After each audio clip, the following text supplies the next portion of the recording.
to the top side, and that is such a big call for a team that is down and also without their two shining lights in top and jungle. And in theory, this should work out. If you look at the way the early game plays out, Zoe does well into Azir. We already discussed on the last game. You already touched on the bottom lane. Nautilus and Misfortune can push in this Aphelios and Thresh. So this will allow Junjia to focus this top side because it should be the rest of the map having control. I want to see what Wei Yan does. He's had a good performance so far and has had a pretty good start to the split, all things considered.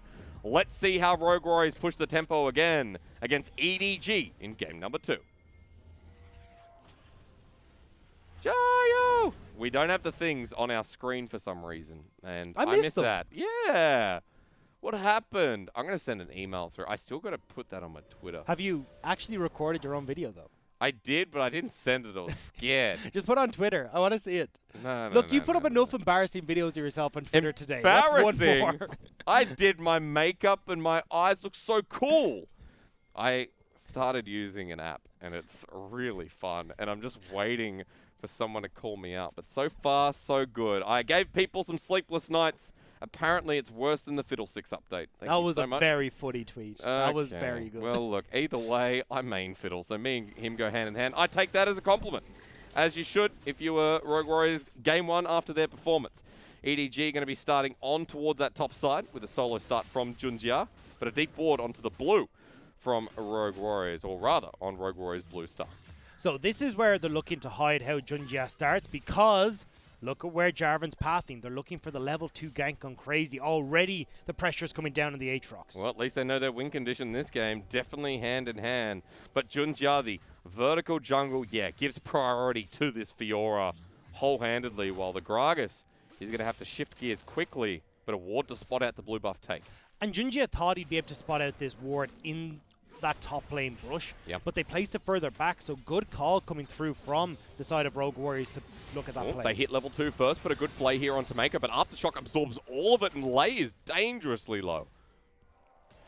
You gotta respect that level 2. It's been a while since I've seen a pro player caught out by that, but Lei most certainly taking the brunt of that damage. And now you can see Xiao Zhang with the comfort knowing the Jarvan's on the side, trying to go aggressive on this top side. Now, we don't see too much Fiora, but everyone knows you've got to play with the vitals. You've got to position around it. So it's about how Crazy matches these trades. So the reason that this is considered a counter matchup is because you can dash around from the Dark and Blade procs, and as well, you get so much of that healing back yourself, hitting off with all those procs. And in the later stages of the game, you can just chase down this Aatrox and kill him underneath his towers. Yeah, very true. At this point, the turret diving, it's not going to start this early on, but Xiao Sheng is in such an aggressive position. Now, keep track of junglers here, because for the Jarvan, his blue buff was not taken. There's actually going to be a triple buff here, because Wei Yan didn't look for the contest. He didn't look for the cross across river that early on. So this is because he's more focused on these ganks. Back to get this early Predator, which means he can make about a 340, 345 second gank out onto the map. And eyes are going towards the top lane. Problem is, Xiao Sheng's already backed. He knew he was a bit overextended, decides to pick up a second Storm Blade to double down on this advantage that he'll gain in the lane and keep himself safe. And he's walking to this lane as well. The teleport's available, but that's going to be the advantage here. As coming back with that double Doran's great trading, yeah. Wei Yan very aggressive towards Raptors. But Scout going to go in. He has a smite, gets the trouble bubble over the wall, but Xiao Sheng is here, and it's Fiora. If she gets a kill here, this is going to be dangerous. Wei Yan in a really difficult position, gets the barrel roll, but now 3 members on top of him. As, are you going to flash? Are you going to body slam? No, you're going to give first blood to the win condition of EDG. And the EDG game plan has part A underway. Gives that kill over towards the Fiora, so Xiao Zhang will now be in the lead. Doesn't even have to worry about that lane because it's slow pushing into him. Should be able to freeze this here and look to keep himself in good shape. And this is not the jungle start that we saw from Wei Yan last time, with intelligent pathing, reading Junjia. This time around, spotted on multiple wards, gets triple buffed against the Jarvan. And this is where I was looking towards the IG series and going, look, is this Wei Yan playing fantastically? Well, he's going to tell me right now. Okay, well, he's got the lantern, he's got the body slam, he forces the flash out of Mako, rather. Hope, excuse me. Dredge line from the Nautilus, but he's spotted out once again, and he's still falling behind in this jungle. Junjia onto Crazy here. Now, Crazy is just going to walk past him. Ships in the night. Crazy's walking to lane though, and he knows he's going this way. This is Gromp being taken now, but the wave is shoving into the Fiora. Dagda, I'm curious where this goes from here. I will apologize, actually pushing against Crazy right now, but he's in a good position to come up behind Crazy if he stays in the top lane. Well, you can see right now where, oh, he mistimes the riposte. Oh, he does. So trade comes back heavily for Crazy. The Fiora has the double Dorans, but also the Executioner's calling here is going to make a big deal. It's going to make it a lot more difficult for Zhao Zhang to heal up. But the thing is, you can see how heavily these trades go in favor of the Fiora. But the key thing is managing that riposte. You can easily predict when the Darkened Blades are going to actually hit you with a knockup or even that Infernal Chains. Every game. I'm sick of this. I hate Zoe. I mean, honestly, Redemption shouldn't be given until you're like level 11 or something. Redemption shouldn't be given. No. He had a chilling smite before any junglers even picked up like a Stalker's Blade.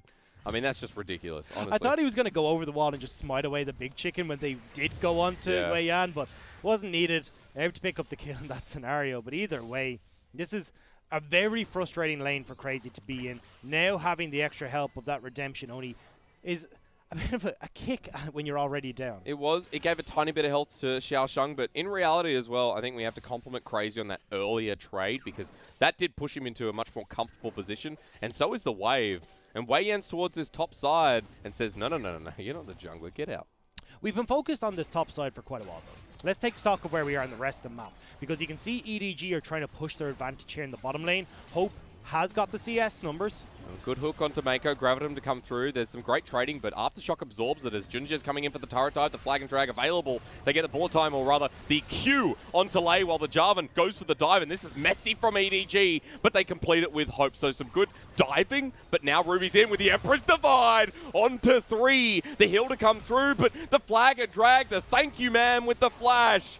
Ruby, a little bit too late, and he could not get them all. Ruby, nah, that's not what you want to do. Gives over the kills, does manage to get one back in his favor, but EDG are still in a position here to push in this wave, deny a good amount of gold and experience from Zhang Wuji. That's right, definitely not worth it, because in the end of the day, I believe the kill went over to Scout. Either way, one for the AD carry, one for the mid laner. This is not the start of the game that we saw in game number 1. This is EDG taking back control. And I want to go back to the points I wanted to make about Wei Yan, which was he always had jungle control in those games against IG. Yep. This is where you're falling behind, and Junjia and Co are able to make these plays aggressively because they know the Gragas isn't there.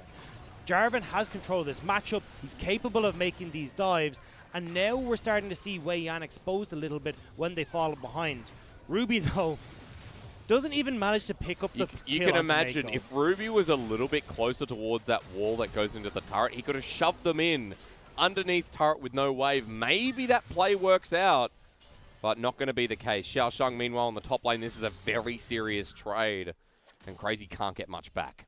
This top lane matchup is not going to get any better for Crazy. No. You've got the Tiamat there, so just that extra proc of the trade, able to shove in the wave consistently now and look towards getting some of those turret plates as well. And because you've got full control of the top side, you're able to go for these plays off of the pressure Hope and Mako have created for themselves in the bottom lane. Now, I want to come back to what we saw in that bottom lane trade, because it's led to one thing to another, right? EDG now on the Dragon. That was because of how successful they are in bottom and mid. Through the kill onto Scout, through the kill onto Hope. Infernal boosts the stats, and we got an Ocean coming up next. And what's Wei Yan doing? He's stealing away a Raptor camp. This guy has had no impact in this game. And look, this is a big issue. If this is the way that Rogue Warriors needs to operate, having jungle control, well then I'd rather see them give over the Aphelios and get Wei Yan onto the Jarvan, something he has control of this matchup. Still 10 CS behind at this point. Junjia giving over the blue buff to Scout. Scout really crucial in that bottom lane dive before with great allocation and trouble bubble, but Rogue Warriors dive themselves, but Xiaosheng has ultimate available. There's a body slam, but ultimate is burnt, and guess what? It's countered. The grand challenge comes down. He's got the healing, and he gets 2. He's still alive. Now for Crazy, the namesake will recover part of it, but you don't dive a Fiora because she smacks right back. Zhao Zhang, the rookie top laner for EDG, smacks down the any play Rogue Warriors want to go for. And with that, Junjia is able to pick up the Rift Tower for free. It's a disaster. The riposte, the parry, excuse me, onto the Grog Assault, and everything turns upside down. 3-1-0, the pickaxe with the Tiamat, and the rest of EDG were just doing their own stuff on the map, while Rift Herald's getting taken as well. We said the single game Zhao Zhang has played on Fiora. He was 7-1. Right now, he is 3-1, working up towards that Ravenous Hydra. You've only got the Executioners on the side of Crazy that really means anything for this Aatrox. So Fiora dead set on taking over this game, and all EDG have to do in the rest of the map is pop their feet up, clear those waves, and this game is in the bag. 2,500 gold towards EDG. Rogue Warriors falling behind even faster. There's a Rift Herald on the Jarvan now too, so Junjia can push out that lane while turret plating is still available, get more gold onto the solo laner, or look elsewhere and elevate the rest of EDG. I want to see where this Rift Herald is going to be used. Because there is an argument to use it up in the top side, get more gold into Zhao Zhang's back pocket. But I'd also like to see them now invest in the rest of the map. You know this Fiora is going to be ahead regardless, so let's see if we can get some of this gold shared and be a bit more generous with our allocation. Well, Xiaoxiang at the moment, where is he? Stuck in that lane, of course. I don't want to look at him. I want to look at Junjia. That's the one. He's actually moved to the mid lane as Hope and Mako do the same, almost get Ruby as well. But Rift Herald going to be dropped here. 4 members of EDG setting out the push while Zhong Wuji isn't joining. And look at the difference in this lane. When you've got Scout who's able to stay in this the whole time, has been slowly chipping away at these turrets, now has the Rift Herald finish it off in the top lane. This happens again, grand challenge into the world ender. Xiaoxiang, one more vital to be hit, and Crazy is going to get hit. Now the turret dive continues as the full healing comes through. Crazy is out once more. The Fiora has push. And he's insane to think he can take this fight anymore. Xiaoxiang wins every scrap, and you are not going to get a scrap of CS anymore if you continue to play like this. Potential terror dive set up in the top side if Mako wants to roam. Well, Crazy, you just saw him burn his ultimate, so he has to back away. Turret plating at the ready here for Xiaoxiang. And this next back, that's going to be Titanic. Or Ravenous. No, Ravenous, excuse me. He can buy half the damn shop at this stage. This Fiora is so fed. True. How do you start to look at this as Rogue Warriors? You've now got someone who has to deal with this Fiora on the side push. You have to deal with Scout, who's got a bunch of gold thanks to that turret push. You've got Misfortune as well for Hope, who's working wonders. And we haven't even touched on the combo that EDG have with the bullet time and the Cataclysm yet. Yeah. Really easy to execute, and a combination that EDG in the past, through their core members, have been able to execute. And that's all that's important. Ravenous Hydra, the first pickup here. Not the first of the game, but the first pickup in that top lane at least. And this is where it continues. Dragon, in just a few moments, they'll be able to start this acceleration play going even further. Dagda, I've noticed something. Now, tell me. Xiaoxiang, in his brief level advantage, he also has teleport available, and Crazy at the moment does not. 30 seconds to that Dragon you were just mentioning. With the gold lead, the ability to fight with Luden's Echo picked up, Essence Reaver here. Both for Hope and Scout. They're ready. So there's two ways you can play this teleport advantage. You can actually have Zhao Zhang push in this wave and just walk down, then teleport back up if Crazy tries to answer, get the top lane turret. Or they can try and bait Rogue Warriors into utilizing all their CC early on, which means by the time Xiao Zhang teleports in, he can heavily win out in these fights and have free reign as Fiora in the scrap. Because either way you look at it, both options kind of seem bad for Rogue Warriors. Yeah. It's not great. Well, Wei Yan is towards this top side, so to me it seems like they're going to abandon Dragon for the ability to try and put Fiora behind, but Xiaoxiang pays respect. It's bot lane that they got to be careful of, though, because if you're putting all this pressure topside, well, if Elios can't hold onto this tower, Lei has started to roam up, so they get the Dragon, they get the bottom lane turret, and Zhao Shang's got his thinking cap on because he's backed off. Yeah, all the way off towards red buff. Pings are going down. EDG are not going to play this mistake. And instead, you just get the Krugs and you wait for the wave to come in. I actually think if it's only 2, he could probably 1v2. But I don't think it's going to be 2. Ruby's on the way. Lei is now the man holding down mid lane. Never thought a support would be able to go that far, but Mako is here to back things up. Well, walks on in. The control ward going to be crucial here. Ability to clear it out, but they're really looking for opportunities through this top lane and still pathing towards the top side, now going mid. Well, let's just 1v1 with the bullet time almost coming through. Hope's going to get flayed in and looks for the 1v2, the flash away from the death sentence. He now turns his damage, and attention, Wuji, one more hit. He gets it, the ignite, and gets two, but that's going to be golden until Lei. Get ready! It's G'day from Hope in the bottom lane. They've always got Hope hysterics, and they have crushed any hope that Rogue Warriors had of picking up a win in game number 2. Fiora's fed, Hope is 1v2ing, and the rest of EDG have the map. Doesn't matter. Xiaosheng starts with the 1v3 under turret, and now the 1v2 bot, and now the solo kill of the top lane. Jarvan flashes in, Cataclysm's down. Crazy's going to get a bit of healing, and even though Junjiao will, not die there. Xiaosheng's a bro. Even gets the healing to survive. EDG are playing so much better. Wei Yan has the cast though. And he flashes on in. He gets one. The explosive cast brings back the Jarvan. Good capitalization here from Wei Yan. Big shutdown onto the Fiora too. They needed something. Delighted Wei Yan could have some play in this game to turn anything back in the favor of Rogue Warriors. EDG, though, are still in control of this game, unless Rogue Warriors could turn on towards this Rift Herald as it spawns. Looks like that's the play. Yeah, massive hit from the Gragas, though, just to come back. Now, if they take Rift Herald here, get some gold in Ruby's pockets. He's got the Nashes. That could evolve to something else. We've also got the first item wanting here for Zhang Wuji, but even though EDG aren't in the area, it's going to take more than that. There's still a 5k gold lead from EDG at 16 minutes. But at least Rogue Warriors, they're not out of this yet. Well, let's take stock of where we're at, because it's all been a bit hectic and we actually haven't looked at where people are.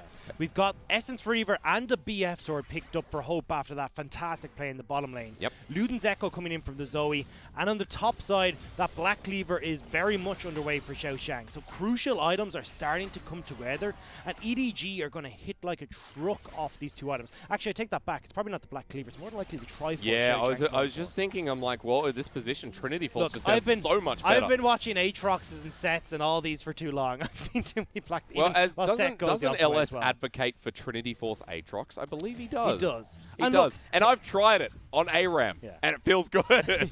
But do I have the guts to do that in Summoner's Rift? Absolutely not. So you think that that's what we should see coming out from Crazy here? Is that what we're advocating? Yeah, no, he just picked up Black Cleaver. We're not talking about that, but I do like the Trinity Force on the Fiora here to further your point.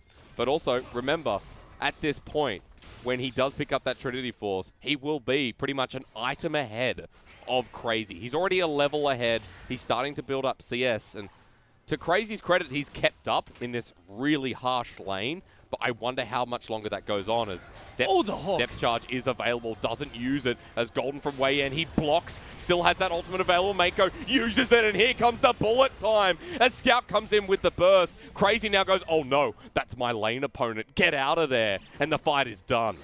I blinked and I missed it. Everyone disintegrated in front of our eyes. Ruby's now the turret's dead. gone.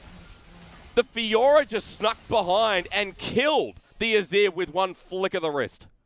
That is insane. EDG are snowballing this game so hard that they're coming back and saying, Rogue Warriors, last game was a fluke. We're here to play ball. This is what I expected EDG to be in this form.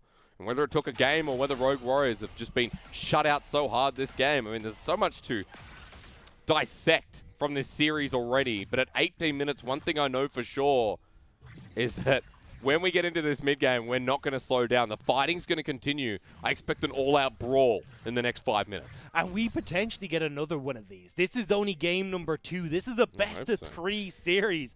And with a minute left before this Baron spawns, EDG will be looking to put Fiora on the bottom side, put pressure onto that inhibitor turret in the bottom lane to secure the big objective. We've got a mountain coming up in 15 seconds as well, but look at this. Xiaosheng used his abilities, summoners, in the last kill onto Ruby, and even though Wei Yan is here, does he want to go back in? He's going to get cornered in the second lane with the death sentence that lands over with the ultimate, but the riposte, you're right, the grand challenge onto Ruby. Xiaosheng could turn this, but the explosive cast says, yeah, you go. We don't want to kill you anyway. Pops them away. There's no drinking today. Paddy's Day is cancelled for Well, actually, maybe no, it's not. No, We're it's coming not. back. Rift Herald's going to come through. They want to get the turret. The death sentence weird from Lei. He's tanking. Almost dies to it. Now that Rift Herald's here, though, they have a minion. Mid lane, though. Into the back. The Riposte still there. They kill him, and you're right. Meanwhile, EDG say, that's fine. We hit mid. We'll get the back through, though. They haven't fully committed for any of these towers, so might get back before that wave crashes. Rogue Warriors have made the play, but it's a tier 1 for a tier 2. Yeah. And Scout might even get... Okay, yep. He's going to get this no matter what. Yeah. So, backs away. Yeah, portal jump not capitalized. The Rift Herald gets another charge up in that top lane. And again, small props where it's due here to Rogue Warriors, who have been really punishing this Fiora lane. Watch what happens in this spot now. Okay. Because you've got tier 2 in the bottom lane down. That opens up that inhib turret now for this Fiora. Yep. So even though she's been punished by multiple people, you see it's taken 3 to 4 people to take her down. Xiao Shang has free roam on this bottom side, will only have Crazy to try and take care of him because they need to fight at this Baron. But I do like the decision making here from the top lane Fiora. Instead goes to the top side once again because doesn't have that teleport available. Baron's up. And the Mountain Dragon, as you saw before, was taken by EDG in that trade. So. I don't even know if it matters now. I think Xiao Shang's so far ahead that if they go for the Baron, concede it, you just take the inhibs. Okay. You can just work with it. And even then, what do EDG get off of that play? All they have is one outer turret down. Well, cool, we'll sacrifice an outer turret for your inhib. Yeah, good point. Everything looking up. Vision control here from RW, at least around that Baron pit. And EDG are walking in. It's time to clear. While the Fiora gets a shove in the top lane and is still hanging around, lurking and waiting for EDG to find something in this enemy jungle. We'll try to see if they can catch on to Ruby. We'll safely make it back. But this is where you got to be careful. It's only Azir who's hovering around here. Lei might get spotted. The Scout's in the bottom lane, but he has teleport. Run away, they say. Hope uses the heal to give the movement speed bonus. Crazy. Uses the World Ender as well, but Wei Yan in a crucial position. The explosive cast sends back the Jarvan, but that's the second time around that his ultimate has done nothing. They were trying to get the pick before Xiao Shang could set up on either of these side lanes. Not going to come out. Now you've lost the cask for potentially a Baron fight. You'll also keep your eyes towards the 2-minute and 40 mark where we'll have that Mountain Dragon spawning. And we also have a Trinity Force available now for Xiao Shang. So there's the 2 items that we're speaking about for a while. Crazy still on the Caulfield's Warhammer. So nowhere near the Death Stance that could compete and outplay this Fiora. So we got to look at when exactly do Rogue Warriors come into their own in this game. Because when we look at the compositions, yes, we've got Fiora, will always win out on this side lane. But the rest of Rogue Warriors will eventually scale. So if we're holding off on these scenarios till 35 minutes or so, Ruby and Zhang Wuji will be able to win the 4v4. But how far away is that when Xiao Shang is chasing Crazy down at the moment? Grand challenge is available. Let's see it. The flash away. He doesn't have it to follow up, but he has the movement speed. Jumps into the turret. There's the World Ender, but it's way too late. The healing to come through. The solo kill. And Zhang Wuji says, I can help, but EDG say we can do the Baron while this is going on. Because Zhang Wuji showed they know there's no AD carry. They can burst. They don't want to. They see Ruby in the mid lane. Fair, actually. When I look at the comp that they have, Zoe and Misfortune don't really do a huge amount to this Baron, but it will allow Xiao Shang the time to go towards Ultimate boss. Immediately. There's the Emperor's Divide. The depth charge with the flash. Ruby will get knocked up away from the land. Cataclysm is there as well. Good death sentence with the box. They flay him back, but Junjia has the stone plate. Heals up, but not in time. And the bullet time just sends them outward. Xiao Shang will be pushing this bottom lane inhibitor turret, but Rogue Warriors are still fighting back. They did get the kill onto Junji. It goes a little bit too far forward without hope or Scout to give him the damage he needs to finish people off. Doesn't matter though. EDG cracked the base. They are pushing onto all structures in all lanes. And Rogue Warriors can capitalize off the death of the EDG jungler. Super curious to see what we get as a back here. EDG still head in goal, but it's now only 7,000.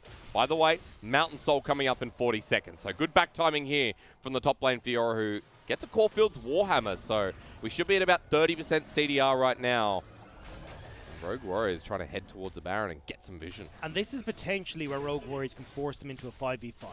How do you position Xiao Shang when you're trying to position for Baron and this Mountain Dragon?